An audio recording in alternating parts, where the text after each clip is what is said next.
All right, y'all. We live. We are live. Pre-Father's Day special. I got some special people in the house. You know, I mean, to me, they don't need no introduction, but you know, I'm gonna introduce them for the sake of this podcast and recording. So let me start to. I don't know if y'all see top left, right. I don't even care. Is it the one with the blue hat on? Let me just identify himself over there. That's the man, Quan. That's my brother, man, from another mother. Love this dude, man. Inspiration.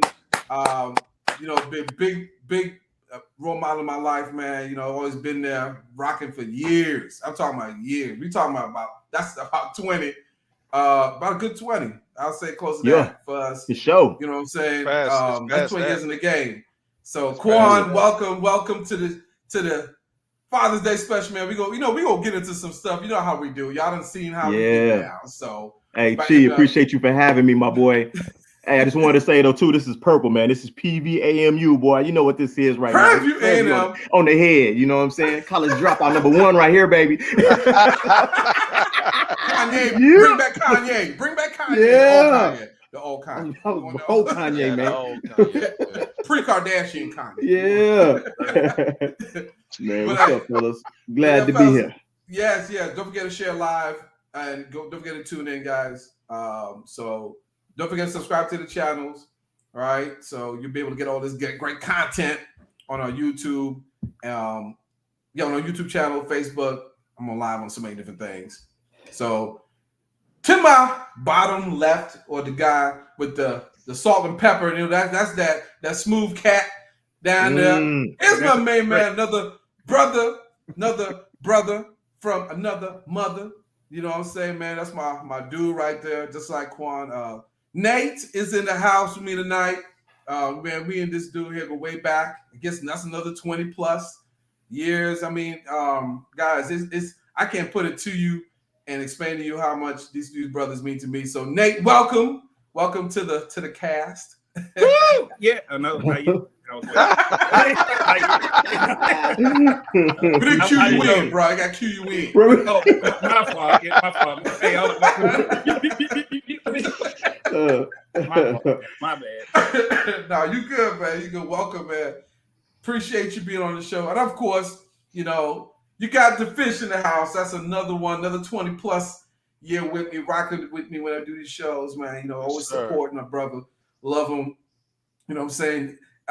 This is special for me because it's crazy because I haven't, you know, for all of us to be on this same like podcasting thing, man, it's been kind of crazy. You know what I'm saying? Right. We got a lot of history. So, you know, somebody play music. Who is that playing music? Quan, that's probably Quan. Wasn't me. What, live? Not it. We can't see you get the button over there. Like, I was trying to get up my views, man. I was trying to get up the supporters on, man. So it goes to podcast, man. Yeah, I'm at like 5,000 right now, son. I'm at 5,000. Sound like you playing Busta Rhymes in Morocco. Oh man, y'all, I'm loving the energy. Oh man, This is amazing. Y'all looking at 4 brothers on here, highly educated, highly successful. You know, brothers that are married. You know, but we've been in the game. We know how it works. Fathers, uncles. You know, all of that stuff, man. And last but not least, y'all see the melanin, so you know what time it is, right? And so that has always been some stigmas in there. So before I get started, I always want to give first and foremost glory to God for everything He's done in my life. Without God, I am nothing. Without God, I don't have anything. He's been the source of my strength for so long. So I always give honor to God before I start to do any podcast. And so without all praise and glory go to Him. So without further ado, we about to jump into this thing. Let's go ahead and dive right in. You know, I don't even like to hold back punches. You know, let's just go right in to what we've been talking about. Got a series we've been kind of carrying on, talking about being great, living life. But this is a kind of a special thing right here. We got Father's Day coming up. And so we're going to talk about, what it is to be a father, Black father, that is, stigmas behind it, right? Baby mama situation, having a wife, having to raise kids, some of the pressures, some of you ladies gonna have to, you're gonna hear some stuff because I'm not gonna hold back, and it is what it is, right? So without further ado, let's go ahead and dive right into this thing. And so with Father's Day coming up, fellas, hopefully you guys this is your day, this is your weekend. Ladies, let me just go on and put it out here so we understand something. It's Father's Day weekend, all right? Not to say if you're a single mom, we appreciate everything you do, you get Mother's Day. And ladies, I don't care how much you pull the road, you can never be a man, you can never teach your kids to be a man. Straight up. You can't do it. It ain't your role. I mean, you may have an idea what it might be like, but then you really don't. All right. So we love you. We appreciate you. But this is Father's Day weekend. So this weekend is about the fathers coming out, to be acknowledged, to be loved, to be accepted, to be appreciated for all the hard work that we're putting in. You know what I mean? That we don't always get, because there's always that expectation. It's not a whole lot of appreciation because we're expected to hold it down. We expected to get that job. We expected to bring money in, right? We expected to do a lot of things, but it can be overlooked and overshadowed that it's a grind for us. And if we can't bring that money in and we can't provide, then we get labeled for some things. Okay, we're gonna get into that. Don't even get worried. I know I'm gonna touch some subjects. I'm gonna scratch. So we about to dip in it. Don't even worry about it. You know what I'm saying? So yeah. With that being said, it is like I said, pre-Father's Day weekend. I hope you guys have big plans. But I want to go ahead and just kind of dive into what I really want to talk about, like what it is to be, a Black man being a father. You know what I'm saying? Like, what does that really consist of? You get what I'm saying? Like, what are some of the things that you deal with? You know what I'm saying? Being a Black man, being a father, especially if you have kids, right? That you have to deal with outside of who you're married to right now. So that's sometimes a challenge. So I'm gonna go ahead and start it up here because I really believe this is my take. It's a CheesTake on it that a lot of brothers, a lot of us go through some things unnecessarily. You know what I'm saying? Because we're not really understood in the fact that we trying to do what we're supposed to do. A lot of women don't understand that you got a dude in your life that's trying to see his kids or be with his kids. You trying to make it hard. You know what I'm saying? Like, you got an instant babysitter sometimes. So don't even realize it. You know what I'm saying? Like real talk. Why are you giving beef? You know what I mean? Like, he got bills to pay, but you want to just take extra money. And I'm going to just say it like this. I'm going to put it out here for what it is. Y'all can take it for what it's worth. If you pay child support, that's for the kids. That ain't for you. You know what I'm saying? Yes, you should do some stuff, but I'm just gonna put it right there. That's for the babies. So that's my take on it. Y'all can jump in. For those that are new to the show, Chee is the enemy. He starts off as the enemy. He's a real cool dude. I put his facts, y'all. He gonna hurt some feelings in the beginning, but let it go. You know what I mean? You gonna understand after a while. It's kind of personal, but it is what it is. It is what it is. And whenever it's like that, I just go ahead and light this incense because I know it's about to get deep. And cleansed up in there. So I mean, so I'm putting it on, that's on the table right now, right? It's Father's Day weekend. A lot of there's a lot of stigmas out there about Black men not taking care of their kids and all this other stuff. And I got 4 brothers. We got 4 of us out here who've done it, right? And we don't get a lot of, you know what I'm saying? Like it's a lot of stuff going on out here that a lot of people bite their tongue about. That I'm just not gonna bite my tongue about because this is why we have a podcast. Why have it? Right. We don't just say what's real, right? And some, like you said, Chris, some people might get their feelings hurt. It's not personal, but it's just real, right? Yeah. Why isn't Father's Day? Why is there stigma that Black men don't take care of their children when we have There are white men that don't take care of their kids, or right. Asian communities don't take care of it. There's a whole lot of other demographics that don't take care of their kids. And statistically, it's actually proven that black men actually take care of their kids more because we have to fight more. We fight harder because we got to go against the system just to get the basics. You see what I'm saying? So that's fact. You can Google all that stuff up.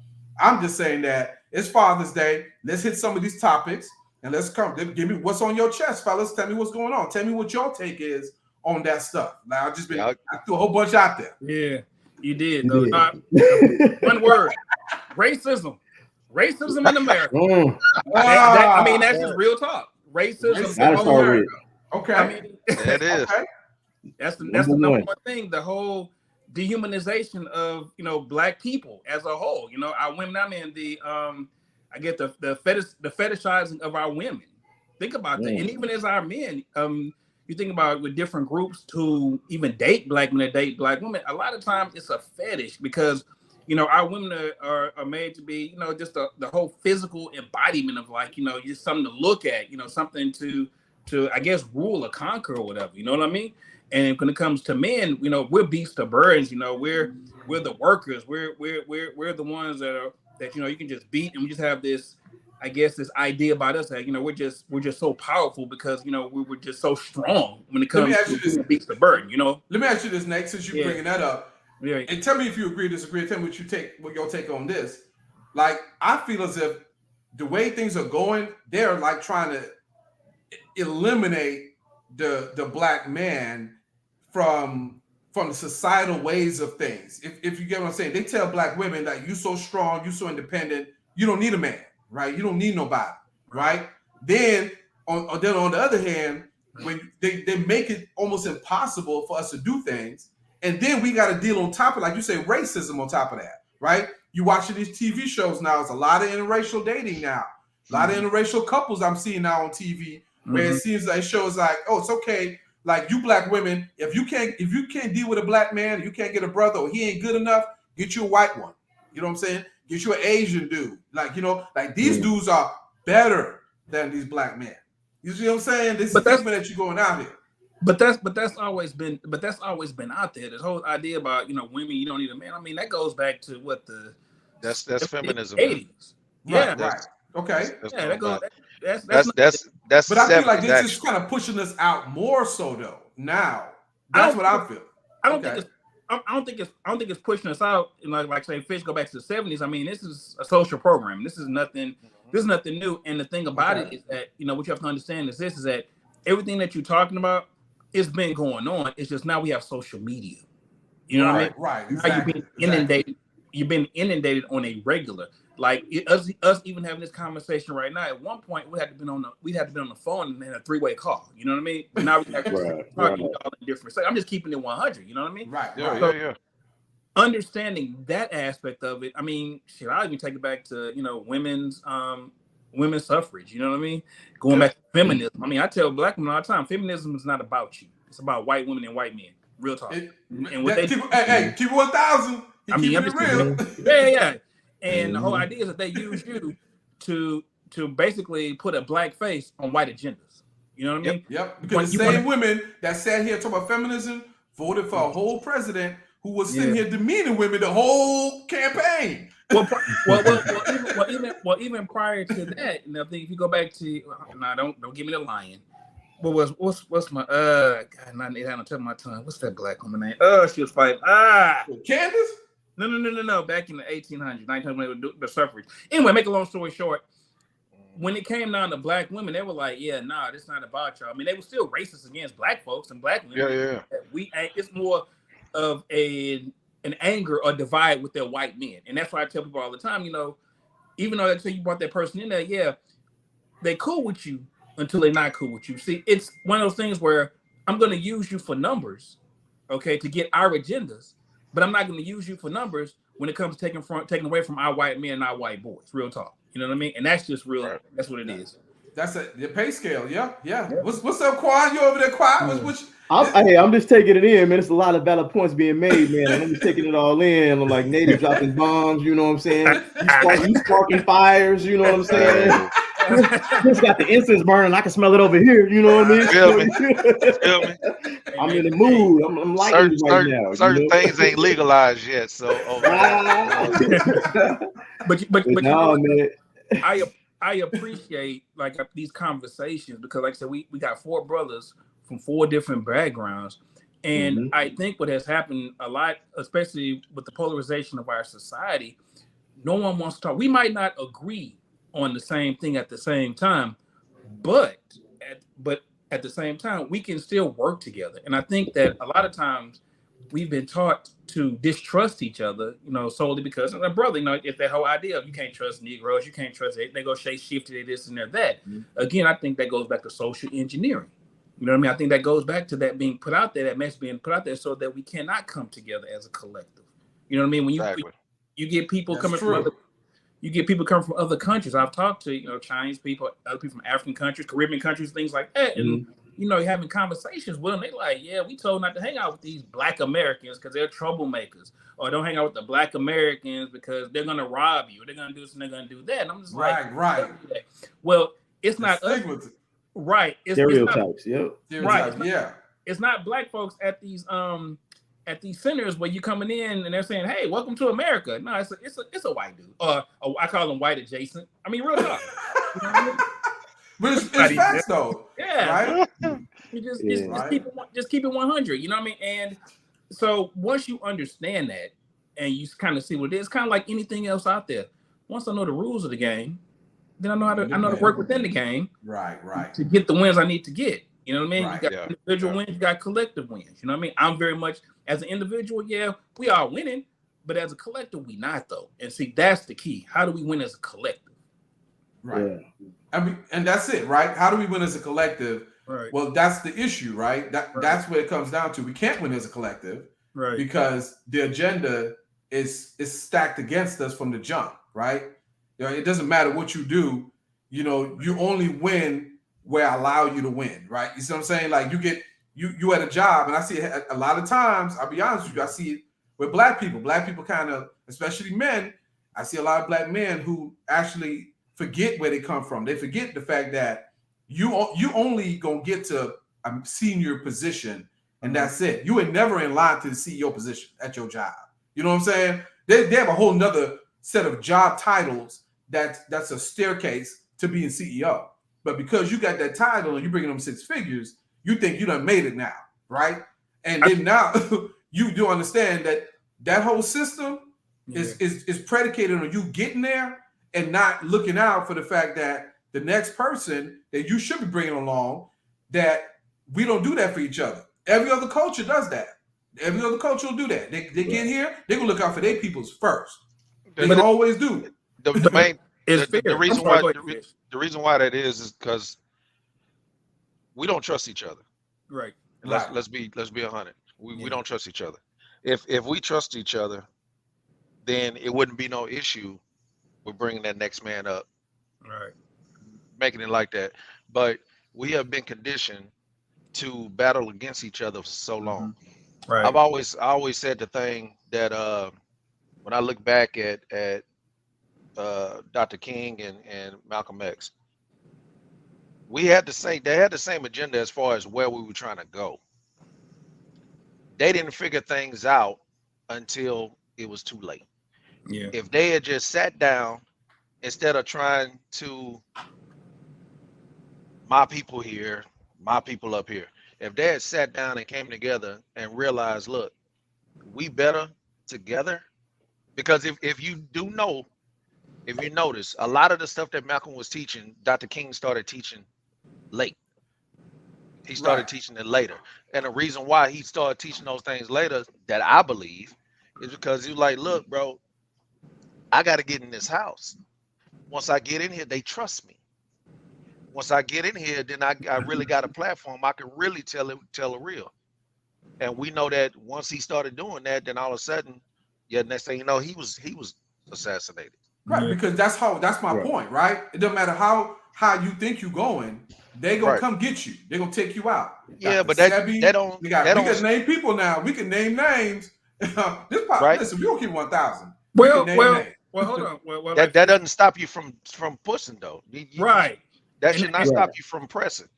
Regardless of whatever they say that you can't have. Nah, I believe I can have it, and I'm gonna keep on pressing to get it. Right, 1,000%.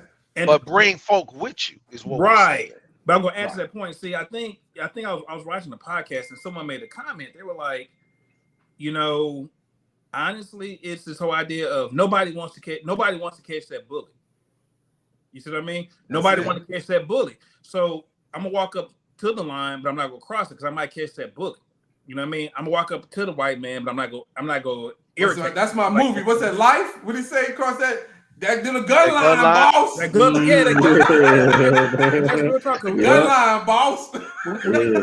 When we've had people, think about, and when we've had people that have stood up for us, what they do? They take them out.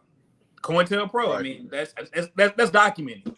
That's all it was. That's the thing, though. I think, like I said, as a people, as a whole, man, we're supposed to learn from that, man. And I think what we've done, we've digressed from that. I think people seeing, black people getting shot, you know what I mean? That puts a instant fear factor in you. You know what I mean? Right. Like, I don't want to be the next Martin Luther King. I don't want to be Malcolm. I don't want to be. But we shouldn't even be looking at it like that. I think as a black community, man, we have to look at it like, man, it's a game being played amongst all of us. It doesn't matter how your salary is $100,000. If your salary is $12.95 an hour, bro, it don't matter. The game's being played against you. It doesn't matter if you gay. It doesn't matter if you whatever you want to be. You know what I'm saying?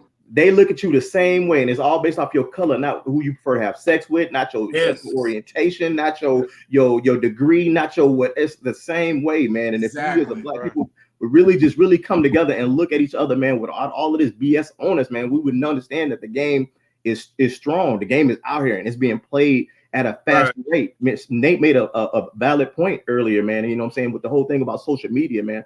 Social media, you know what I'm saying, it hyper speeds up everything. Everything is just in a faster rate. So when you see, interracial marriages, interracial dating, and all this stuff, you know what I'm saying, it's like you say, it's always kind of been there or whatever, you know what I mean. But you're seeing it at a more alarming rate when you think about it. And I don't like, is it for them to like get rid of the black man, or is it that's what get rid of black people as a whole? That's what I'm saying. Black people as a whole. But you're right though, Quan. I'm glad you said that.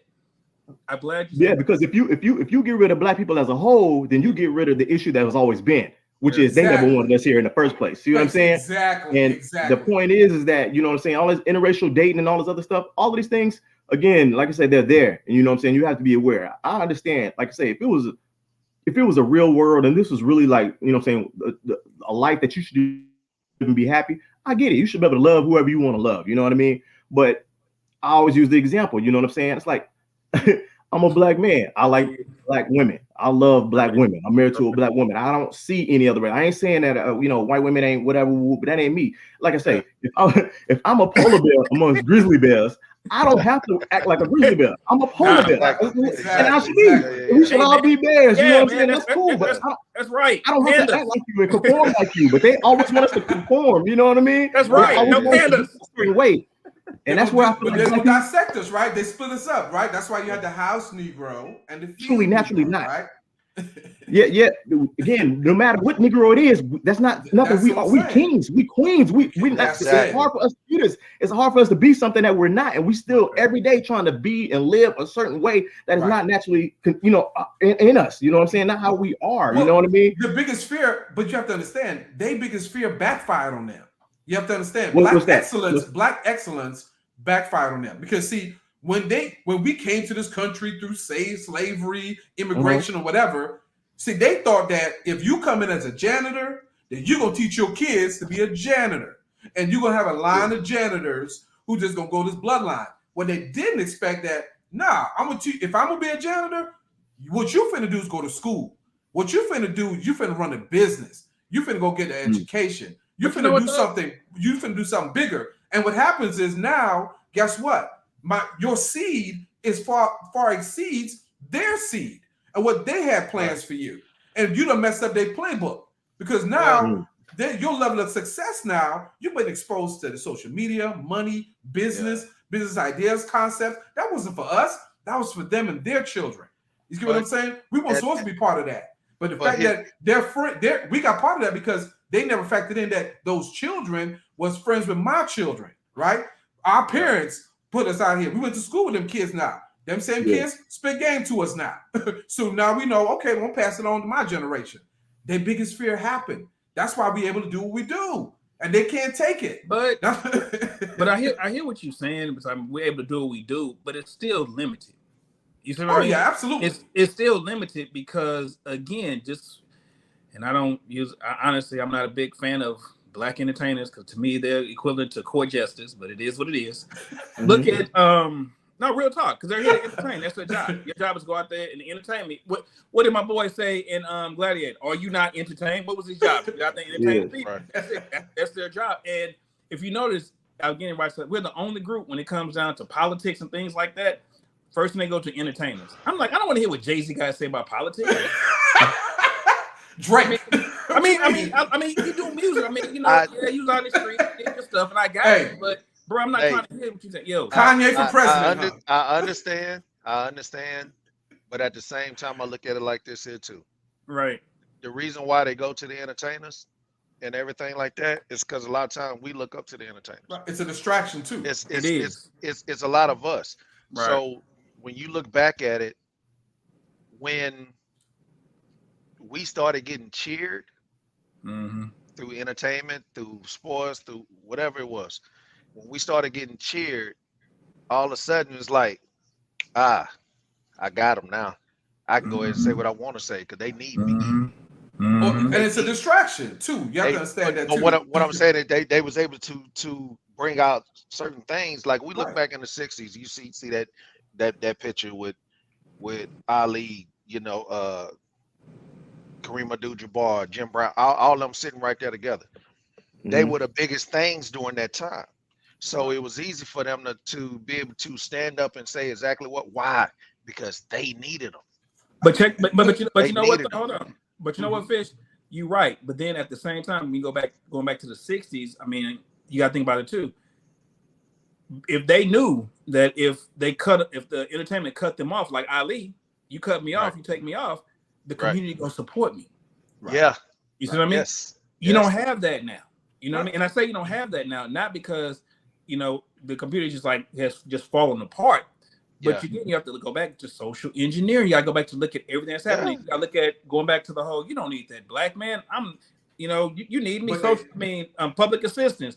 As long as you got a man in the house, I got you. Yes. You know what I mean? Yes. But it all come back to it's a distraction is all said and done. Because to go to entertainment and sports, right? That's the biggest distraction to get you away from dealing with the issue at hand, right? You won't have to do this. Because check it out. Look what Colin Kaepernick did, right? He took a knee. He's the worst thing ever, right? But you got an ex-president who, like, this dude he done been indicted like 4 different times in 3 different ways. And they got people cheering him on. He a martyr. But you know what? Hey, Chee, that's white people. That's what white people do. That ain't nothing new. Right. You know what I'm saying?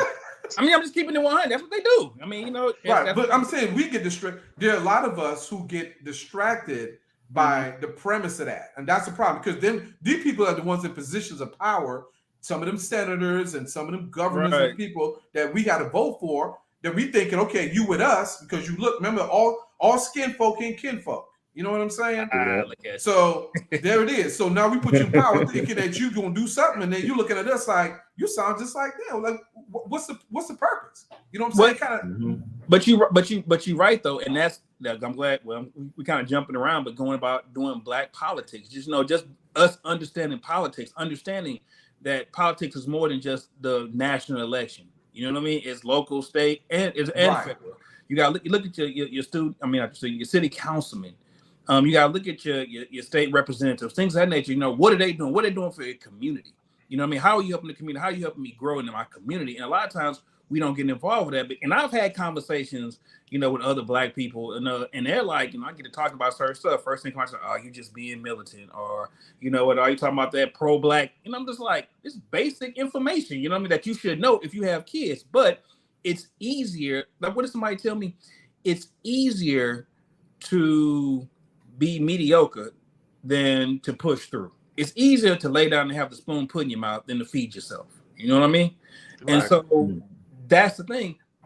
ignorance is bliss, and people are blissful in being ignorant. So if I educate you or I enlighten you on something, then as a human being, you're gonna say, well, hell, now that I have this information, I have to act on it. Well, if I don't know, then I don't have to act, and I can stay where I am.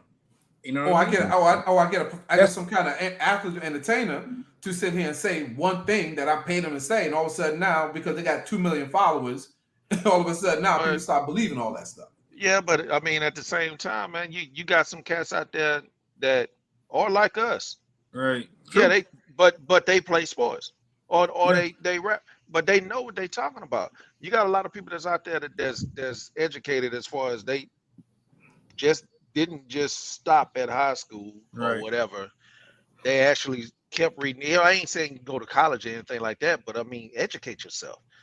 You got people who went about the business of being knowledgeable. Yes. Seeking knowledge, seeking certain things. Yes. Right. Just because they play a sport don't mean that they don't know about certain things. But they're not the ones that's going out there. Fish. They're not the ones. I mean, it's like the people that interview, right? When they do the interviews on TV, when something happens, what do? They always get the one person who sound craziest. You know what I'm saying? Like, you know, they still say McDonald's, they say McDonald's, and you know they go crazy. But that's the thing. Like that's who they look for. Right. The thing is, we got a platform. Push. Exactly. We got a platform. And the jacked up thing about the Fish, because it's like the really messed up. You're right, Fish. We know we got a platform. We've always been innovative, and we've always had the ability to communicate. The problem is this platform is not owned by us. So if we saying something, if we saying something on YouTube, on TikTok or something, on Twitter, they'll take you off. Right, that they don't like, what they go do, they go shadow ban you. Yeah. Right. So people not knowing that you won, or they go try to kick you off and try to do something. And so it's still a form of oppression in the sense of going back to what Fish was saying. You're right. You got athletes out there, and they all out there like, yeah, you know, I know what's going on, but I can't say too much. If I say too much, then I lose that bag. You're gonna lose that money. A lot of people ain't gonna do it because they don't mess up their money. And that's some. I like how it was, man, because you know this year already we lost 2 people. Yeah. That we lost Harry Belafonte. Yeah. We lost Jim Brown. Mm-hmm. Both of them cats said whatever they had to say. They did not care. They did not care. Yeah. But it was a different time though, Fish. But that was the harder times. Let's be for real.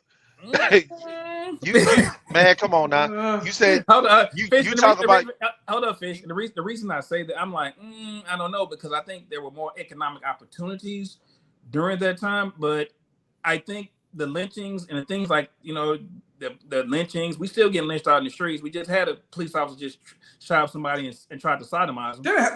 There's some cops just got off because they got rid of some body or some girl. Right, dumped the body in the dumpster. Yeah, some crazy stuff, man. Right, so that's still going on. You know, having to go outside in a hood and, you know, a whole cloak, you ain't got to do all that no more. Again, you got suit ties. You know what I mean? Yeah. So it becomes an issue of community. But even within our community, I usually use this. I usually say, hey, think about it. When people say, hey, well, you know, Negroes not doing this, that. Now I'm like, but you know what though? That don't mean you don't keep pushing, because you got to remember, it was Negroes on the plantation snitching on other Negroes. Right. They got caught. Right. 100. Right. Because some people are happier sitting at the foot of master than having their own chair. Having their own chair and getting their own meal. And that's just real talk. As long as I got you got some of these older representatives out there, their whole thing is like, well, as long as we getting something, identity politics, you know, as long as it looks like we're doing something, you know, we're okay, and not looking at us like, nah, it's about tangibles, man. It's about, hey, doing something. And that's just real talk. So it's good. We're coming up strong though, because you see why they want to get rid of TikTok, right? It's because it's so much information out here now that they can't stop. The one thing they always had over us was that money, right? Mm-hmm. The ability to get money, control it, maneuver it, manipulate it, work the system. The problem is that we starting to learn the system of money, right? We starting to learn how money works, right? We figure out, okay, how we going to get this business over here? Quan got a business. Nate, you got a business. Chris, Fish, you working on yours. I got something I'm working on.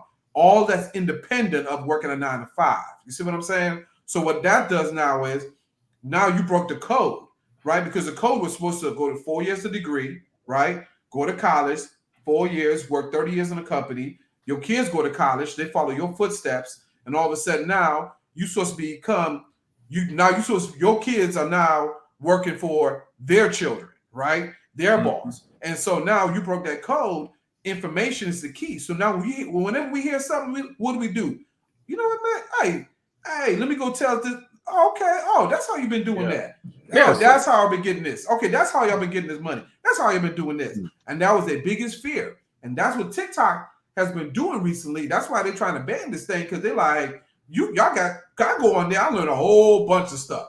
You can learn just about anything. But once again, for me, is the issue is that a lot of times, I mean, we have an enemy, but sometimes we can be our own worst enemy. We are part of it. We are part of it, because the one thing again. Yep. My father-in-law always says something. He's like, man, you think about it back in the day. You say when brothers saw each other, it was brother. Hey, how you doing, brother? Everybody was together. When we got certain laws set in place that were, civil rights and everything like that, all of a sudden here we are bumping heads. Everybody want to be king. Everybody want to be a chief, no, I want to be the Indian, huh? Everybody can have a crown, man, but look, let's move as one. Yeah, right. Let's move as one. We all kings. But let's move as one. Let's do this thing together. Right. We have an issue silence, though. But what I'm saying is we have an issue with someone always want to be that one. Right. Always want to be that one. And the HNSC, right? One. Yeah. And you got somebody else over here want to be that head one. That's ego. Instead of, man, like, once again, look, we all got the same ideas, man. Come on, let's get together. We don't need no figurehead. Let's move. Well, Fish, it's good. But you right though. You absolutely right. But you have to think about it. But where did that come from, though? Chee made the point. House. Yeah, it's exactly where it came from. And unfortunately, you have these. Chee probably sees when I post them. You have these Assembly Negroes out here. I mean, that's just keeping it 100. And what is that, Nate? Break that down. Yeah, break that down, Nate. The Negroes who are assimilating into white culture and want to be like Massa, and so their goal is to, in order to be like him, they want to oppress. The key is to oppress us, is to fight against us. Those are the ones, like Chee saying, you got the people at the job, kind of the paycheck ones. They get up there and they get in positions of power, and they pull the ladder up from you. Or what they do is they try to make it harder on you, or try to get you out of there. Because again, it's about me. It's about if the worse that I treat him, the more the white man will love me. Right. That's just real. And that's just real talk. It's true. Right. That you get other groups that come. You think about this. You get other immigration people come over here, and they just get to being racist against us. But you like, we ain't did nothing. What we do to you? But again, it's what they see, right? It's what they It's not necessarily what it's what they've heard. It's what they heard and seen. Certain things have been put out there because it's called police videos. When you see it out here and the value of a black life, so they figured, okay, when they don't value it, they do him like this. I would do him like this. It's propaganda. Yeah, propaganda is always always been a thing. It's been a thing that's been able to control people without physically touching them or doing anything like that. They can throw some things out there. Jim Crow. You gonna believe it. It's just like right now. We talked about TikTok, Instagram, anything. If something pop up, automatically we're gonna believe it without researching. Depends on who's saying it. Yeah. Well, I can't. Depends on who you're talking about. Yeah. I can't. It depends. It'll pop up, but I've been taught, to research, and that's always, hey, okay, yeah, you told me one thing. They taught me, you telling me the sky is blue doesn't keep me from looking out that window to see the sky. You know what I mean? But going back to what you said, it's that whole believe the information that's out there. So And you're right. It's that whole idea of keeping people at a level of ignorance. You have to get out of that level, but it's easy because going back to what I said before, ignorance is bliss, and people are blissful in being ignorant. It's enjoyable. It's like the Matrix. Put me, even though I know the truth, but I enjoy being in the Matrix. I enjoy being the bliss. We all know that. Exactly. You know what I mean? Right.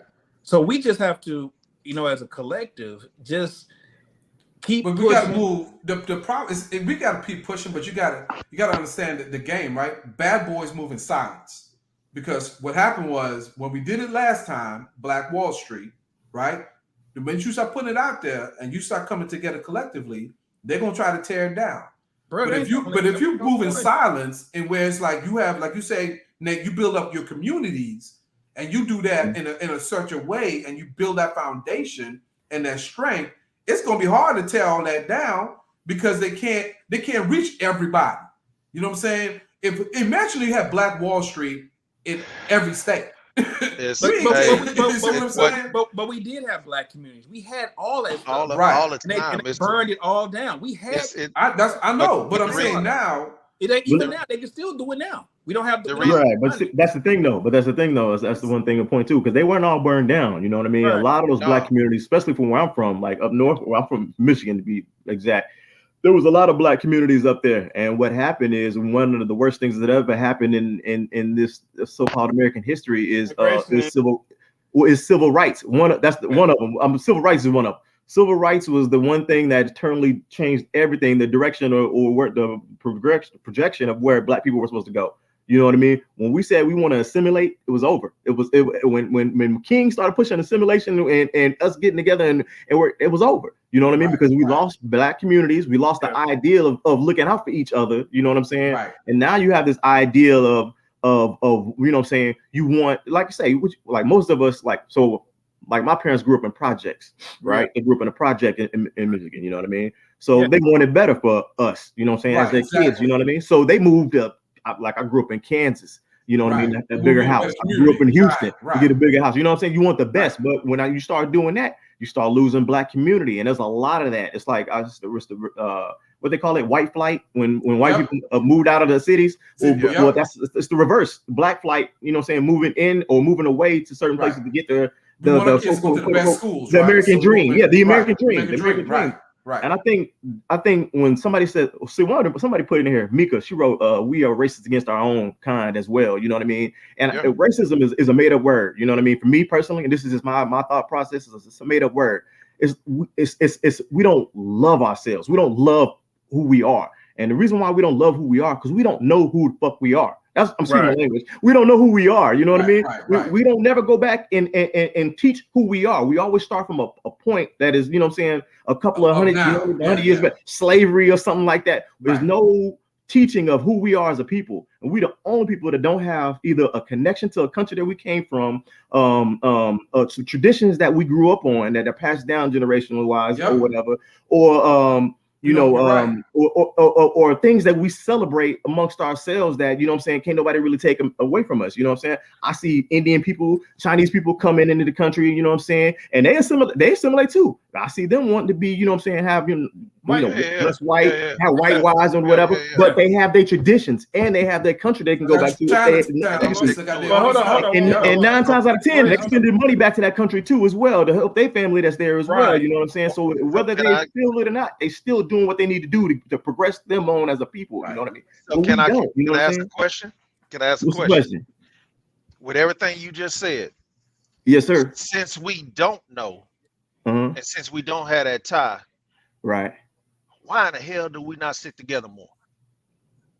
See, I don't stick together more. Let me answer why do we not stick together more? If we know that all of that stuff went on, we done been taken. We really don't have a tie to a certain place. We don't know where we are. Because you know what I'm getting ready to say. Yeah. No, go ahead. I don't agree that we don't have a culture. You have to understand, when I say we don't know where we came from, initially you're right. But we were here and we created a culture here. Look at our music. Look at our fashion. ADOS culture pretty much is basically copied by every other country out there. And let's just keep on. How many times you watch a TikTok video and someone's doing a What is his name? Or you watching? Yeah, exactly. But once again, why don't we stick together? That's my question is. Let me ask you this. Why aren't we coming together? That since we know that they protect us. They take care of each different race or whatever. They take care of that, but we don't. We don't take care of us like we spend a lot of time battling against each other, battling for hoods and streets that we don't own. But even with that, we talking about battling for hoods and streets, man. That's about resources. Think about that, man. Think about you go to Chicago, and like I've never been, but I've done some reading, I've watched some stuff. People are talking about Chicago. They're out there killing each other. My question is, but why are they doing it? What resources are you denying them for them to have to find it? It's like you get a pack of hungry dogs, and you throw a bone out there. One bone to a pack of hungry dogs. What are the dogs gonna do? You see what I mean? They're gonna kill each other to get to it. So the question is not what are they doing. Figure out what's the source of it. What's the source of why are you not able to go out there and find these jobs? The problem is who feeding that bone. That's the problem. No, hold on, sorry. Why is it that you feel you need to go out and fight over a block that you don't own? Why is it that you feel you need to go out here and shoot this and do it up and sell drugs? Why? Why do you feel you need to do that? What's so attractive to that? See, that's what you have to get to. Well, lack of resources is that. They're not going to give you that resource. Lack of resources is one thing, but again, not knowing who you are is the reason why these things are going to happen. Exactly. If you knew who you were, and who you came from, you would look at the next person, the person next to you, the brother that's not on O block, but on the other block, you would look at him like, dang, he's coming from the unity. Even if y'all coming from the same project, y'all should still be able to see it in that way. But because we're not conditioned to think that way of each other. You know what I'm saying? Like my brother can be on Section 8 just like I am, but he's my enemy. And like neither one of us are the reason why we're on Section 8. You know what I'm saying? But yeah, enemy. Like, well, we got look at it like that. Like, but think about it too. Just like you said, why are you my enemy? Well, again, we battling over money. You battling over money. I want. But at the same time, let's bring it all back. Yeah, where the fathers at? Right, that's it. You hitting all of these points, man. It's like we really battling for the quote unquote American dream, and the American dream is nothing but a game. And this is my point that I say to myself and to the brothers that listen to me or talk to me or just it's a game. I ask you this, like I love Monopoly. We all love Monopoly, right? You know what I'm saying, right? Let's just say we was all four playing Monopoly, right? And it was Chee's Monopoly game, right? And he, of course, Chee like to cheat, you know what I'm saying? So he put 1,000, 600,000. Give me the properties. Hold on. 700,000. He put like $7,000 in his pocket, in his back pocket, you know what I'm saying? Before the game even start. Got like 4 or 5 houses, the hotel's already up, you know what I'm saying? So he's already set, you know what I'm saying? He's like, come on, y'all, let's go play the game. You know what I'm saying? You're gonna look at Chee and be like, man, come on, man, you cheating, bro. I'm not gonna play like that or whatever. Or are you gonna be like, you know what, let's play the game. I'm gonna work my way up and I can get the Chee. It doesn't work like that. This is what we do in the American society right here today. We're playing the game and we can't win because they already it's the rules. They didn't even have rules when they set this country up. You know what I'm saying? They put rules so that way we couldn't go behind them and do the same shit that they did. Or tax laws. That's all that is. And now you trying to vote. You trying to play all these political games and shit. They're like, they didn't give a fuck about none of that. Lynching is not a law. Murdering black people is not a law. But you did all of these things. I'm talking about they did all of these things. They took land. They removed Indians or whatever, you know what I'm saying? They use black people to progress their economic base, whatever, all these different things. And then they come back and say, oh, well, now that you're free, here's all of these laws that you need to abide by. And you can't, you know what I'm saying? You can't do that. You know what I'm saying? It's like we doing it today. You know what I'm saying? Like all this cheating that they've done, all of these, even in business, they do it all day long. Cheat. But then as soon as it's your turn to try to cheat, like, no, you can't do that. You know what I mean? The game is never, if black people really wanted to progress themselves as a people as a whole, we wouldn't have to do. We don't have to do anything but stop. In all honesty, just you're right. Playing the game. And I'm gonna say this. You're like, why you gonna stop playing the game? You gotta work. I gotta pay bills. I understand what you're saying. But I said something about this day that's coming up on Monday. Oh, I said, Juneteenth, bro. I said, man, if I went around and I said, hey, you look like me, don't go to work. Don't go. Let's see what happened. If we wouldn't actually do that, bro, we shut down. I'm telling you. But like Quan just said, but we don't know our work. We don't know our work. We're not gonna do it. It's not you don't know your work, Chee. Like you said before, it's about the community. But the community doesn't work unless you. Hold on. Let them get it, Chee. Hold on. Think of it this way. Think about the way the Montgomery bus boycott worked. You know that was over a year. That wasn't a couple of months. That was over a year. Yeah, you know what? I mean, longevity, sustaining it. Can I? Yeah. You gonna let me finish? I mean, you know, if you don't want me to talk, I mean, I understand. No, go ahead. I'm just chiming in. Go ahead, you got it. I'm just saying it. You know, no, I'm just messing with you. But yeah, that's the thing. It's like people are conditioned. It's all about materialism and capitalism. You got to have this. You got to live in this type of house. If you don't live in this type of house, then you know what? You're not good enough. If you don't have this type of car, then you're not good enough. And you have to get out of that mindset. You have to get out of this mindset of not living for other people, but living for yourself. Understand living within, and I say living within your means. That doesn't necessarily mean living in poverty, but living in a manner that say, hey, you know what? This is where I am, and in doing this, how am I helping my people? You see what I mean? That's, I think, how we should look at it. And just stepping out of the political game. I mean, politics, I don't agree with, just kind of like stepping in the political game because it's about advocacy. Who's really advocating for us? In that. And we really have people out there that look like us, but they're not advocating for us. So, right, but it goes back to what Quan was just saying. If you don't know who you are, then none of that matters.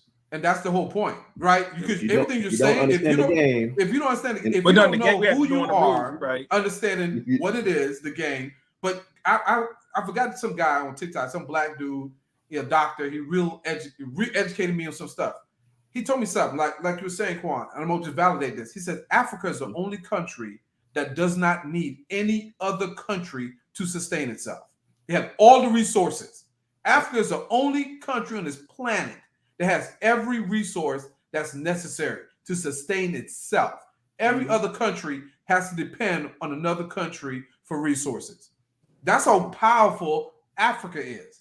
But guess what? Every time you watch TV, every time you hear about Africa, every time you hear about this stuff, it's always some poverty-stricken somewhere where we don't have the education or like we're lacking this and lacking that. I'm telling you, if we ever get together and know how much you worth, and this is what the problem is, the fact that you're educated, the fact that you're a business owner, the fact that you know this, that's their biggest fear. So they have to try and come up with some kind of system that's going to keep us in place, because if we ever get to know that, you ever take your resources, go back to Africa, like Quan said, like you were saying, people from this country, from all these other cultures, they put money back into their country.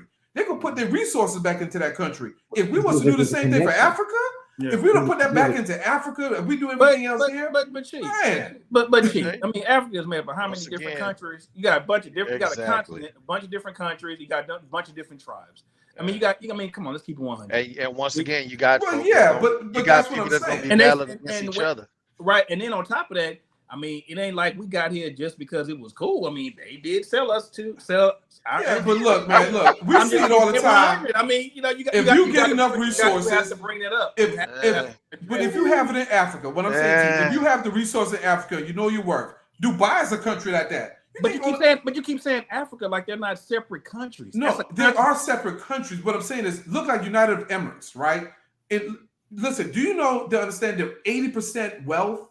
The country itself, 80% of people are wealthy. Why? They own 80% of the oil, and they know it. You know what I'm saying? They know it, and they will sell you that. I don't care. Do they allow outsiders to come in? They don't. That's my point. They don't let outsiders come in and do that. That's exactly what we're saying. Yeah. It's not going to be. Right. We talk about Africa. All right, well, cool. If you do your research, you know that it's most China has a big hand in a bunch of what's going on in Africa. A lot of countries got a big hand in it. Why? Right. So they have a lot of different other folk got their hand in the pot. You know what I'm saying? But who's still stirring it though? But you can't. Chee, you can't. When you say stirring it, again, you have to go back there I don't know if it's 32 or 51 individual companies. The reason that if they ever know who they are. The reason that Africa is the way that it's chopped up and cut up and done like it is right now is because of tribalism. It's about, hey, we out here warring against each other. I want the advantage. Hey, white man, you got rifles. You know what white man says? Hey, we want to start this over here. Can we get some of your people that you've taken? I'm not disagreeing with you. So it's easier said than with the way you're trying to say it's like it's just one collective and it's not. No, what I'm saying is if we come together, come together collectively, which is what we're saying, the communities here, if we have the same mindset, the same concept as other cultures, right? If we have the same mindset and we come together as a community, guess what? You can conquer certain things. Tribalism, great. But if these tribes come together and say, you know what, man, look, okay, you know what? Why don't we you got this rifle, you got this over here. There's no different. We say gangs here. We just use the analogy in Chicago. If all the gangs came together and say, you know what, man, why are we beefing with each other? Why don't we just, you know what, we're going to lock this whole community up. Because, you know what I'm saying? We're going to put a bank over here. So guess what? We're going to put our own Whole Foods. We're going to put our own. No, because, I'm going to tell you why. They tried that in 92 with Rodney King, bro. Yeah, I'm going to tell you why you're not going to have your own bank. Because you got some white man on the block and say, no, I'm not going to sell it to you. That's why you're not going to get your own bank. You know, you don't have the wealth in the community to sustain a trade. I tell you what, that community come together and put a bank down. Guess what? You have to have It's not going to happen without trust. It's not going to happen without trust. You got to have the money. Yes, we don't trust each other. Trust, trust is one. Resources, money is. First of all, money is fictitious. Let's be quite clear. Somebody said reset the room because we're talking about Africa, and they right. We're supposed to be talking about Father's Day and stuff. I don't know what's going on. But listen, hold on. Yeah, black man. I know, right? I know. Listen, check it out though. But you know what I'm saying? Like, but the resources is key, right? We can't have banks because we don't own any land here. Right. You know what I'm saying? We are dependent for food. We are dependent for where we live. We are dependent on for just like to live. That's basically we're dependent on somebody else to provide for our quote unquote happiness. You know what I mean? Yeah. And once you let that out of the bag, and once you don't control that, you had you know what I'm saying, you're a victim to whatever goes on. You know what I'm saying? So that's an issue, and I think that's the issue that black people don't really truly understand. We keep thinking like, if I keep going harder and harder and harder and getting more money and have a bigger house over here, and I can move out the hood and I got a Maserati and this and that, then I'm going to be happy. I don't think happiness comes from that. I don't have no Maserati. My house ain't that big. You know what I'm saying? But I don't be happy in the state that I'm in when I have like money and I can do whatever I do. Something is not right. You know what I'm saying? I still feel out of place. And y'all, exactly.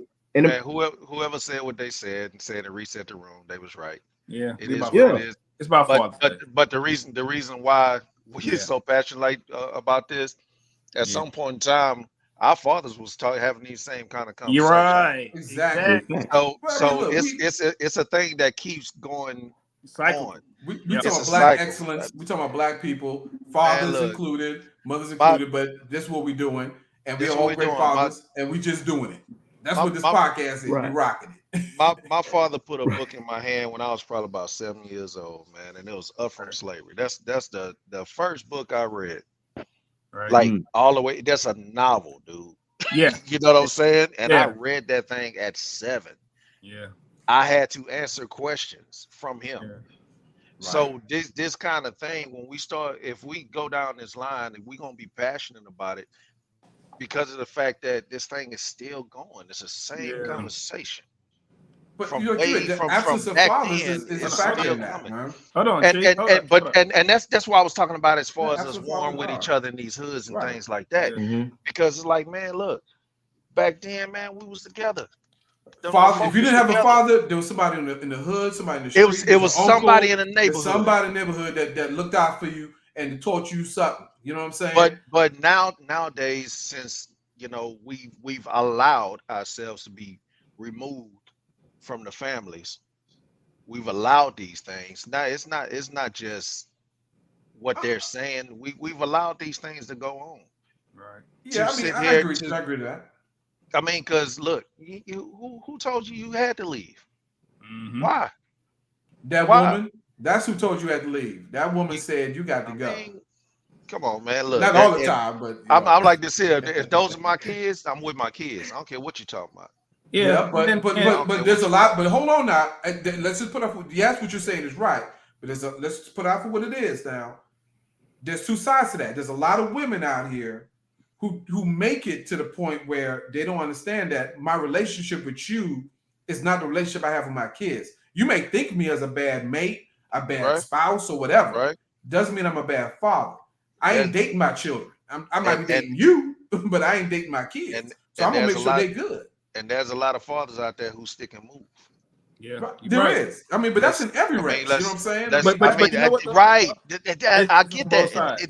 That is in every race. Right. But there's both sides to that story, though. I mean, every situation ain't just a father just walk. I'm gonna put it out here. Every situation is not a father just up and leave his family like that. No, there are those out there to do that, but there's situations at the house where it's almost unbearable to some things where a lot of fathers feel like, man, you know what, this relationship, there are a lot of women out here who just real vindictive with some stuff, and they put it to a point where if you don't leave, you end up in jail.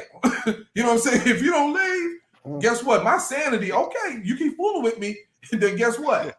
I'm behind these bars, man. I gotta see my kids. And I'm gonna go with Nate on this. I'm just being real. I'm gonna go with Nate on this because somebody told them that they can do that. Somebody told yes, that's correct. You're right. We ain't saying who. But somebody told them that they can do that. You got a whole system. You know, if you want to get them out of there, just do this here. Yeah, you know, just tell them. I mean, but once again, I truly believe. Yeah, I mean, it's Father's Day, but I truly believe that. Yeah. Man, look, we have some of the best men out there. You know what I mean? It's some of the best fathers, man. It's just, but our issue is, and our problem is that a lot of times, husband and wife or whoever, you know what I mean, they not gonna get along. All right, well, cool. We got along good enough to make this child. Right. So I'm gonna be in this child's life, regardless of where you move, regardless of where you're at. I'm gonna get there. I'm gonna be there. Why? Because, man, I made that child. You carried it. You carried it. I gave it to you. You ain't get it by yourself, bro. You ain't got hurt your feelings. You didn't get it by yourself. Right, but there's a lot of hurt feelings. No, hey, Fish, I agree with you. That handles that, man. A lot of women don't. I mean, a lot of people reflection of the relationship, they take it on their kids. You know what I'm saying? They'll tell their kids about that dude. He ain't no good. Your daddy ain't this. Why would you tell a child that? Just because the relationship didn't work, why would you tell that to a kid? His father could be the world to him. You know what I'm saying? I know some. And then when he gets older, it's a problem. It's a problem. He gets older. I know some relationships that's real good. I know some people that, man, they co-parent excellent. Right. You know what I mean? Because they recognize, man, we didn't work. Right. But those you are a good father. You are a good mother. But a lot of it, that's good. But majority of people that I know and majority of situations are not like that. You know what I'm saying? Majority of the situations are not like that. It's not very civil like that. It would be good if it was like that. But majority of situations, the reality is, brothers got to go to court. They got to fight. You got to fight her. You got to fight the system. You got to fight this one. You got to fight that one. And then when you get the kids, then it's a whole nother issue because it's just all this drama that's attached to it. Because you're right, we're not co-parenting. Why are we not co-parenting? It's Father's Day. Even now, we're talking about Father's Day. There's some women that's gonna say, "Well, you know what? Happy Father's Day to me. I raised this kid. He ain't never around. Or you know, he don't pay for this. He don't pay for that." Wait a minute. What I got? You know, his money. What his money got to do with him being a father? You know what I'm saying? You know what I'm saying? Like real talk. I be laughing at that because when they be like that, I be like, you know what? Then take me out child support. Right. Since you both, you got it. But what you just say, Fish? Child support, money, finance. It comes down to money. Exactly. Now what you're doing is that you're basically using your child as a source of income.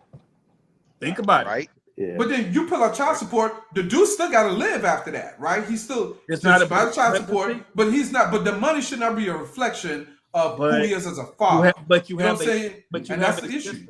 But you have a system in place that encourages that because a lot of people don't realize this is that child support. Guess who else makes money off of it? The state does. The state does. Absolutely. So of course they're gonna push you for that because now it's like we got a paycheck coming in for the next 18, 19 years.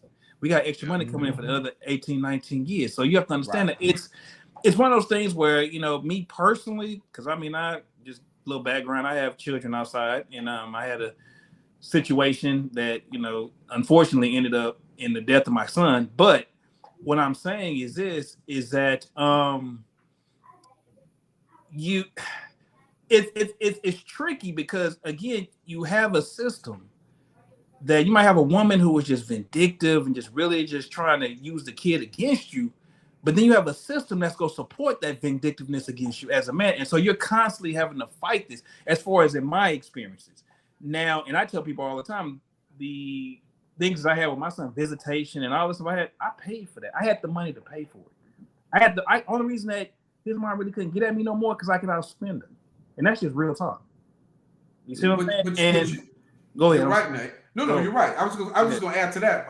Another friend of mine, Jay, same situation. He has to go to court right now. Right now, he's trying to fight for his 2-year-old, and right now, I kid you not, he be hitting me up like, "Chee, I'm on my way to court." Da da da. I say, "Okay, cool." She will not show up to court, and not even get scolded. And as the mom, like they're going through because she will not show up and wouldn't even be a problem. Yeah. He don't show up. Oh my gosh, he don't show up, man. He was late. As a matter of fact, he was stuck in traffic, showing up late. By the time he was 10 minutes late. They was like, "Oh, okay, well, you know what? You weren't here. We made a ruling on the judgment." He was like, "Wait a minute. When she didn't even show up last time, you rescheduled it." You know what I'm saying? How you reschedule it when she don't show up? But I'm 10 minutes late. You already made a judgment. That's how the system works for a lot of people. When you start going against the system. And again, it goes back to, unfortunately, as black men, man, we're one of the most hated groups out here, man. They hate us. I mean, that's just it. So anyway, yep. Why do they hate us? Yeah. Why they hate us? You know why they hate us. They know why they hate us. Tell me why they hate me so much. Because the 4 of us on here. That's why they hate us. Why they hate me so much, man? They know the black man is the backbone, man. We're the strength. We're the protect, man. That's what we do. Right. And, and knowledge is information. Knowledge is power. And hey, right there, everything you just said, Nate. Right there, everything you just said, we need to keep on reminding, not just us, but everybody else, who we are, in order for us to get this other crap out of our head, and let's stand up and be real men. Around here, not I don't like the word, but I did the whole real nigga stuff. I don't like that. And I don't use the word myself, Quan though. But even like the whole idea of but even being real, it's false persona, man. I can't stand this stuff. I can't stand a false persona. I can't stand. Hey, once again, the father thing, man. Take care of yours, man. Don't get out here. If the black woman is the be all and end all of everything, man, then we need to take care of her too. Yeah, we do. We need to be out here. We need to be 100 with her. We need to make sure that we're not just using her body, using everything from her, and then break out and run and leave her with whatever, and then get mad when she put you on child support. But I think for real. But I think, Fish. I'm talking about us as right. No, black men just being being real with each other and being real 100. I mean, we got the podcast. We doing this thing. Let's speak on it for real. Doing it. But I will say, Fish. Going back to what you said, the man that goes in there and he just dips, has sex and then just dips. The question is, the man that was in his life, did he see the man in his life do that? Exactly. You see what I mean? A lot of times, we see things and then we emulate that. Like I tell people all the time with parents. That's why I would tell parents when I was teaching, watch what you, or anybody, watch what you do around your kid, man, because they watch you. Your kids are watching everything that you're doing. They watching everything you're doing, and they're looking at you. And so I tried as a parent, my goal was to be an example in the sense of you're able to do as I do, and not just me saying do as I say. If I'm telling you not to go out there and to do something, but you see me out there doing it, then I'm being a hypocrite.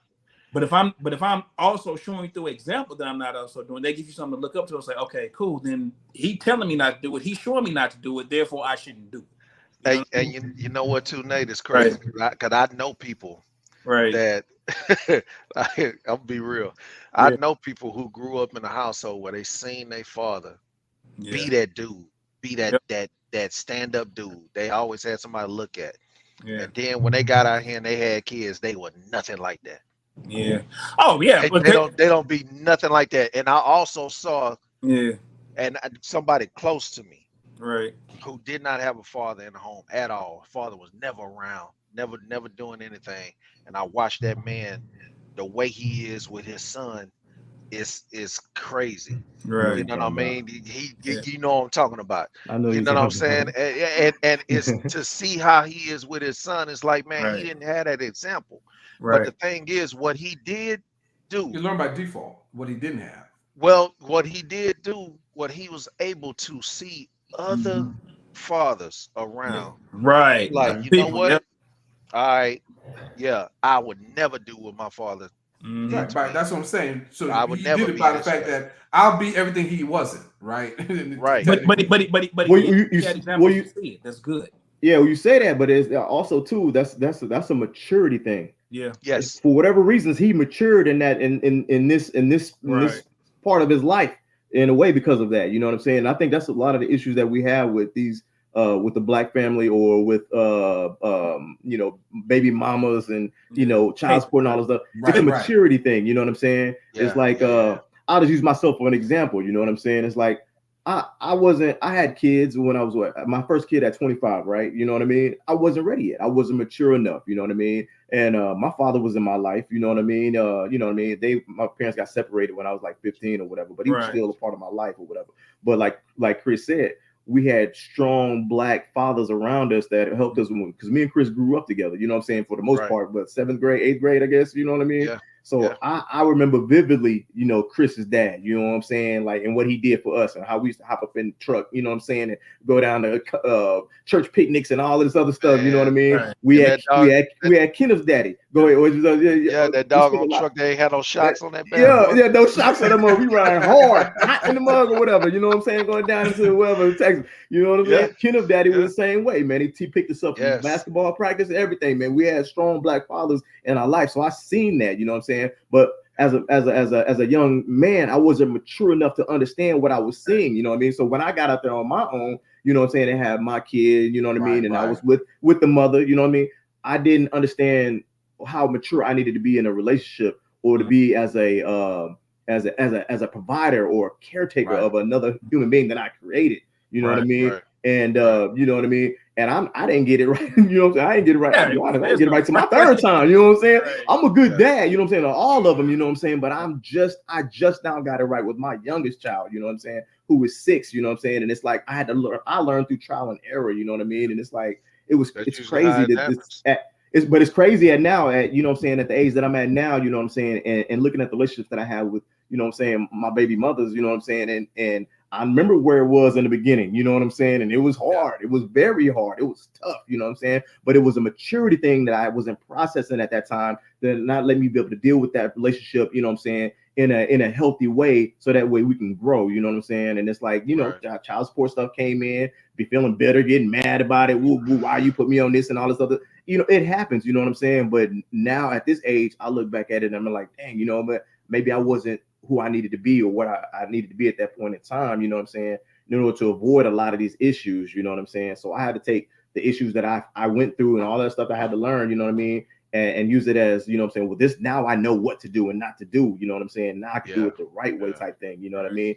And again, it's a maturity thing. I think a lot of black men and black women, you know what I'm saying, until you know that that's hard to say because I don't know how you really know that you're mature enough, you know what I'm saying? You shouldn't be bringing no kids into this, you know what I'm saying, into this, you know what I'm saying, into this world, you know what I mean? It's like, you know, you would say you want a healthy relationship with a person that you want to spend the rest of your life with, and then you want to have kids, you know what I'm saying? But you know, that's not always ideal, you know what I'm saying? I mean, like I say, if this fairy tale world was really designed the way it should be, you know what I'm saying, and everybody should be able to just live their life and love and be happy, then okay, you know what I'm saying? But we know that there's things that are set by design, parameters are set that's going to make you falter. You're going to falter with certain things, you know what I mean? It's like all of these things that that we have to go through on a daily basis, whether it's, you know what I'm saying, getting up for work, you know what I'm saying, working a job we hate, you know what I'm saying, not making enough money, you know what I mean, having to take care of other situations, take our parents prematurely or whatever, or it's a whole lot of these different things that we deal with, you know what I'm saying, and then bringing the kid into that, you know what I'm saying, in that spectrum, and you know what I mean, and trying to do that right, you know what I mean.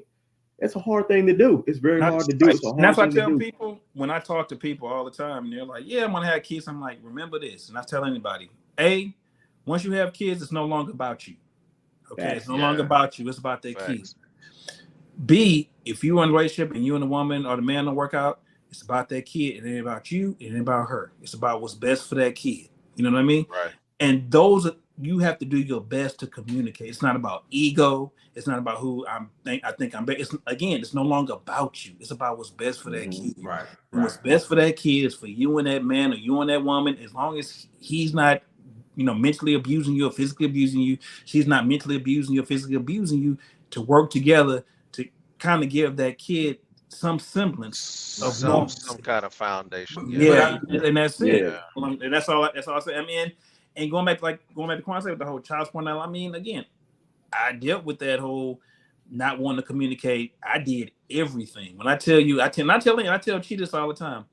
For my youngest, man, I fought for every bit of trying to be a father in his life. I fought for everything. It was a consistent fight up until the day he died. It was a consistent fight. You know what I mean? 17 years. But go ahead. Right. No, go ahead. Because what I was going to say, one of the things that you and I always talked about, Nate, was, and like Quan just said, we talked about the maturity that he said, maturity throughout. I also give credit to the fact there's a lot of women who have to mature through the process as well, right? And that he was able to do what he did because she had to be mature enough to handle this part, mature enough to say, okay, you know what? I've seen these changes. I see he's trying to be a good father, this, that, and the other. And that's one of the things that I think you said didn't happen. It was a consistent fight all the way through. And it shouldn't have been like that, right? Because at some level, there should be some stability in a place where it's like, okay, it's one thing if you battle the kid is 5. It's another thing when you're trying to battle and your child is a teenager now. You know what I'm saying? Like, why are we having the same battle for the last 12 years? You know what I mean? Right. And you go back to it is a level of maturity. I mean, I say it all day. It is a level of immaturity because again, you have to be mature enough to take yourself out of the equation and be about you. You know what I mean? And so you're right. Like Quan says, sometimes people don't get to that point until they learn it. You learn through the process. You know what I mean? But the victim is, but at what cost? At what cost? I tell anybody, man, my situation with my son and everything, let that be a cautionary tale. Communicate. Communicate, real talk. Communicate. Right. Because we should be able to communicate enough, man. Look, if we communicated enough to get together, to be together, to have this child, we should be able to communicate through the raising of this child. Right. Me and you did not work. Right. But am I a good father? Yes. All right, then. Well, let me be that. Right. And don't tell the kid that too. You know what I'm saying? Like, don't tell them that. Don't be a good cop, bad cop. You know. Bro. And here's one thing I truly do not believe in. Right. I don't believe in bad mouthing. That's what I'm saying. I don't believe in bad mouth. Why bad mouth? If he was so bad and he was such a bad person and everything, man, why the world did you lay down with him? Exactly. That's how he is. Right. Why did you lay down with him? He wasn't all that, you know what I mean? That and he may have been bad that way, but who's wrong? Who's wrong? But you can be, but that's the thing, because you're not good in one area, that's the thing. Like, if you may not have been a good spouse, a good mate, doesn't mean you're not a good father. You know what I'm saying? He was good in one area. That's why she laid down. Because he wasn't good. He wasn't good in that area. Right. You know, that's the problem. So she think he's good in nothing else. that takes getting the focus off of your own personal self. Again, you have a human being, man. It's about that human being. You're parents. Your job is to parent to raise that human being to be a productive unit in this society and just to grow. And you're right. Some people just don't get that. And It's crazy. It's a hard thing to do, man. We only have one life to live, as far as we know. It's very personal. It's very personal. You know what I'm saying? Even with your child, it's very personal. I think one has to really realize that. You know what I mean? Like in this life, is the one thing that we can do that. You know what I mean? That we get the opportunity to do that. You know, saying can't be duplicated or replicated in any other way is to bring life into this world. You know what I'm saying? It's like to see the actual life created. You know what I mean? It's one thing to, you know what I'm saying, like, you know, build a car or something like that. You know, those are cool. But to actually build a living, breathing person with a thought process and to be able to, and also too, man, I think we got to start looking at lineage. You know what I'm saying? We got to start looking at how that gene pool passes on. You know what I'm saying? This is the powerful gene. Is a black gene. You know what I'm saying? And then it goes back to why they do the black man so bad. Why did we do this so wrong? What black gene is the strongest gene. What does he got? They talk about the God gene, and the black woman has the God gene. You know what I mean? Yeah. The black woman can birth anything with black. Anything. She about to get canceled. We curing cancer. I mean, you know. Henrietta Lacks. I'm like, yeah. So you gotta look at stuff like that. With us saying all of this, man. Yeah. Y'all have sons. Yeah. Right. Yeah. What do you teach that? Because at some point in time, man, y'all gonna be grandfathers. Yeah. Y'all gonna be grandfathers. So how are you guiding your son to be a better father than you? Because that's what we all want. We all want whatever came from us to be better than us. Facts. Yeah. So how are you guiding that child, even with you, Chee, with the girls? You know what I mean? You want whoever they get involved with to know that you got a certain standard that you have set. But you see the key word right there. It's setting this. What we talk about is just leading by example, right? That's the biggest thing you could ever do. Yeah. Because when you're not around, believe it or not, what they see all these years, what they see how you handle things, they will do that. Because that's all they know. By default, they'll do what they did. If you talk about a woman crazy, guess what he gonna do? They gonna do talk about his girl crazy. Right. If you respect this woman, guess what? Even though he might be mad, he gonna respect her. He might call you up, damn. Pop, she tripping. But you know what he ain't doing? He ain't put his hands on her, right? He ain't beating her down. He calling you because guess what? He done heard you called your homeboy about this, that, and the other. So he calling you up now. Pops, look, she doing this. However, it's a level of respect that whatever you show them, you break it down. My girls, I teach them that. All my girls, man, I teach my girls about money, my girls about credit. Like, you don't need a man to do something. So what I'm teaching them is that whatever relationship you get in, you're going to get to know that person. It ain't about how much money they got. It ain't about what they're going to bring to the table. All these things that are non-essential. Because society has built these women. A man got to have this, and this. That has no bearings on the kind of character and person he is. So now all of a sudden you with some dude, he got money, but he dogging you. You got money, now you trapped. Because you feel as if you got to stay there because of the money. And he can treat you like garbage. But if you got a good credit score, you got enough money, you know how to handle your business, guess what?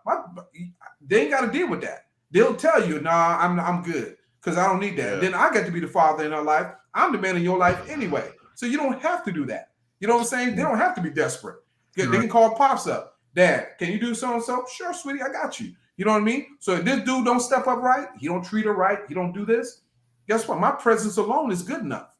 I've set the bar good enough for her. So when fathers do what you do with your sons, just be there. You set the bar just by you being there, just by you being accessible and adjust your relationship, right?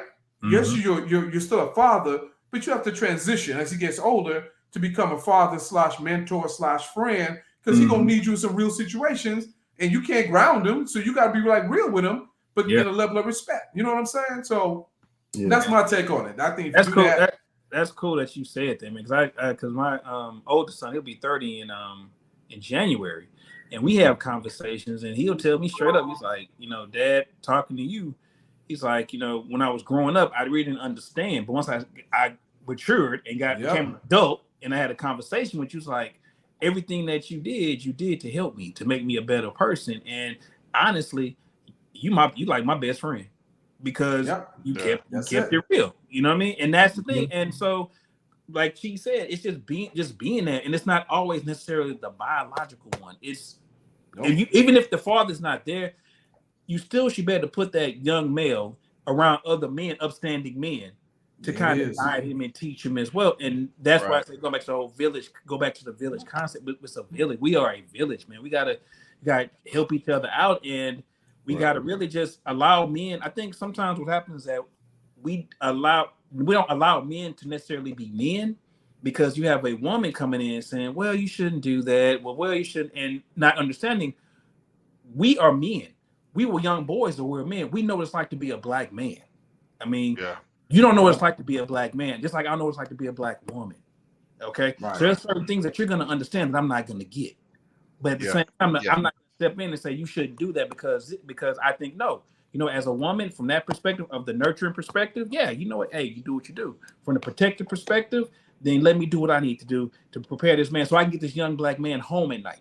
You know, because he doesn't become a statistic. You know what I mean? If anything, that needs to be a conversation that's had separate, not in front of a child or anything like that. That need to be a conversation that's had, because I don't know what it is to do what you do, but you don't know what it is to be who I am. Right. So that's a conversation that we need to have. This is a thing that someone prepared me for.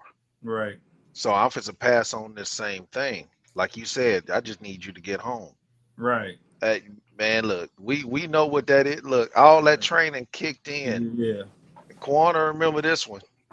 when we went down to the junior college that time, and we was riding, and we had just left a place where we was, we was smoking a little bit.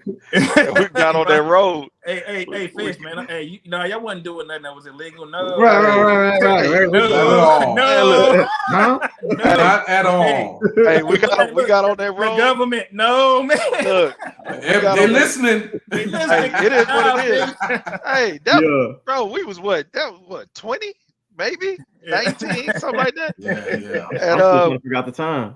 Yeah, you know what I'm saying. That's why Quan was not looking like. He know what I'm talking about. He know what I'm talking about.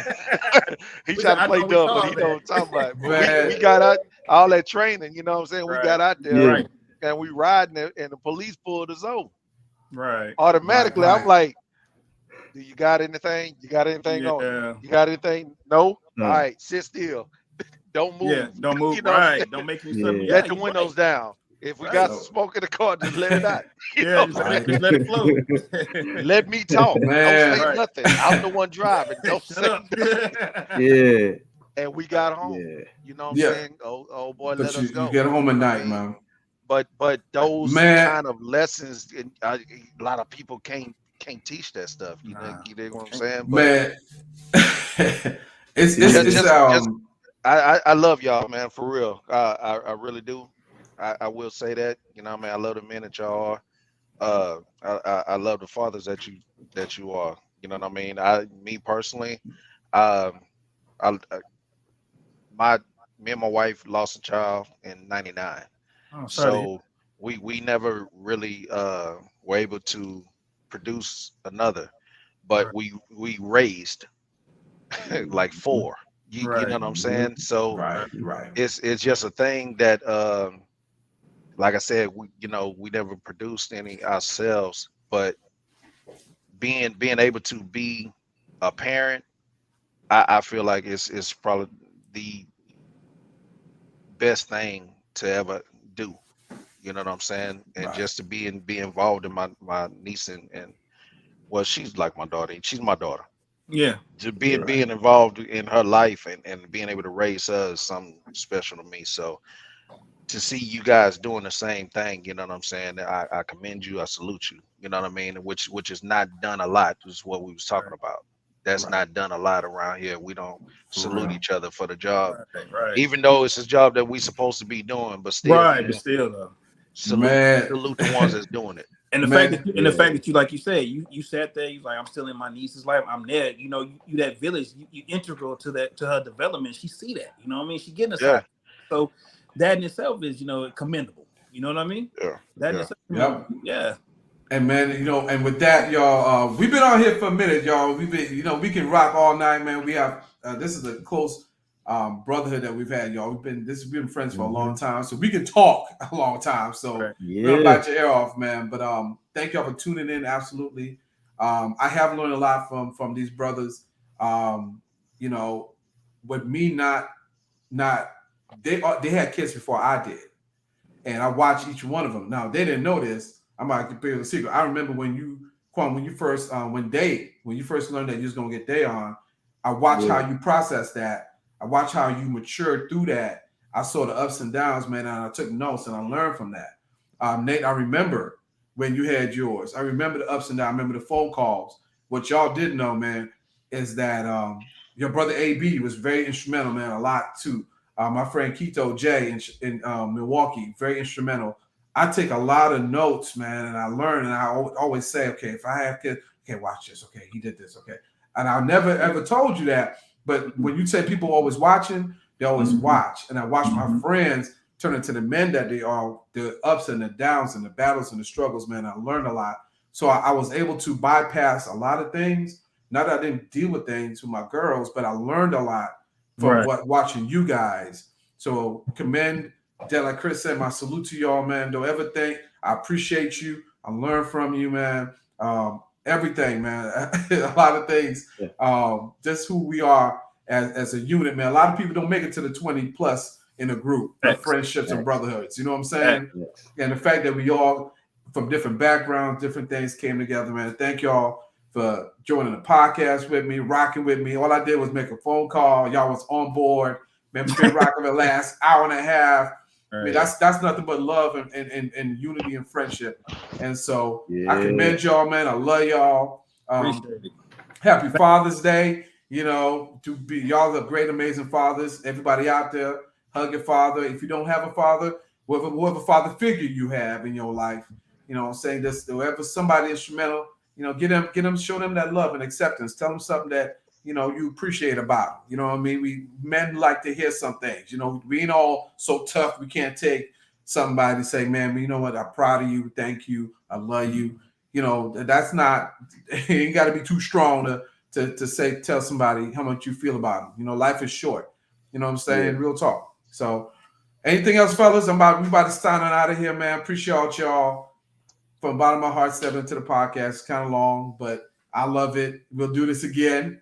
Outside of Father's Day, there's so many topics we can hit. We're gonna take some topics and run with it. We're gonna do this again. Don't worry. But I appreciate y'all for jumping in for Father's Day. Anything else, fellas? Y'all want to add and chime in? Did you enjoy yourselves? Hey, Quan. So next time I take you go respond or what? Hey, Nate, I got you, my boy. I promise. You know what I'm saying? I'm gonna be on it quick. I'm like, oh, Nate, hold on, Quan. Hold on. This overdue. My bad. Hey, this little. Hey, man, Happy New Year, Quan. Hey, before we go, y'all play. All right, so one thing about my brothers, man, they're entrepreneurs. So I'll give you opportunity. Plug what it is that you do. Hey, I still got it right here, boy.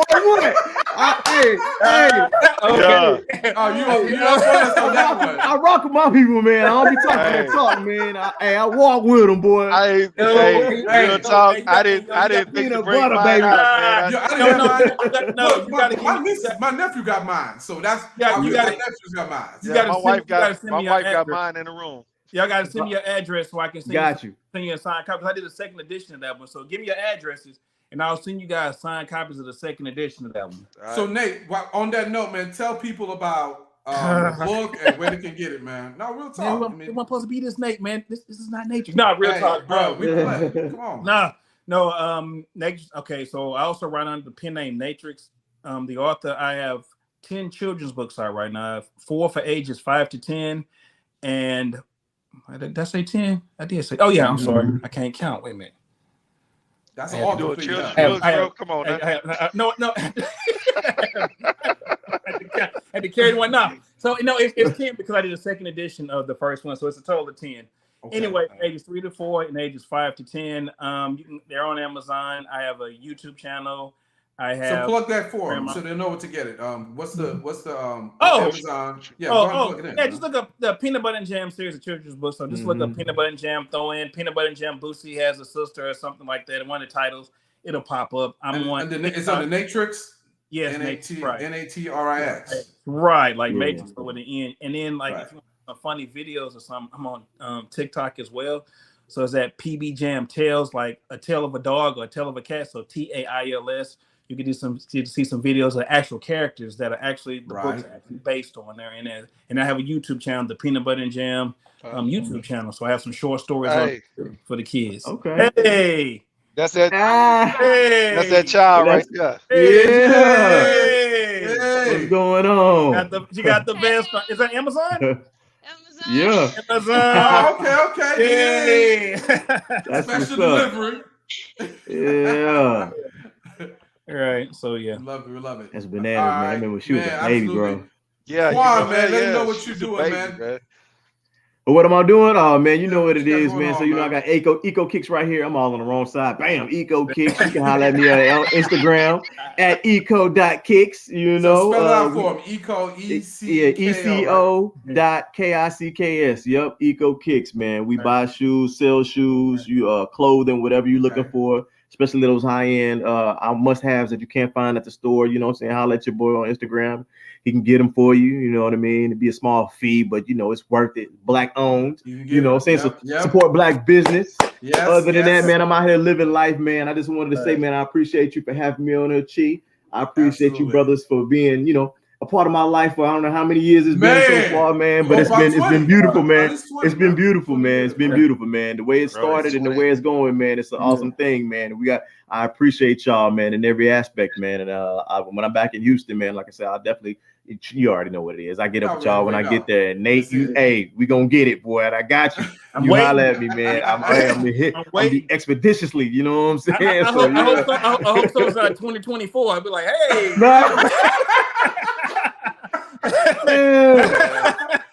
What kind of business this dude got?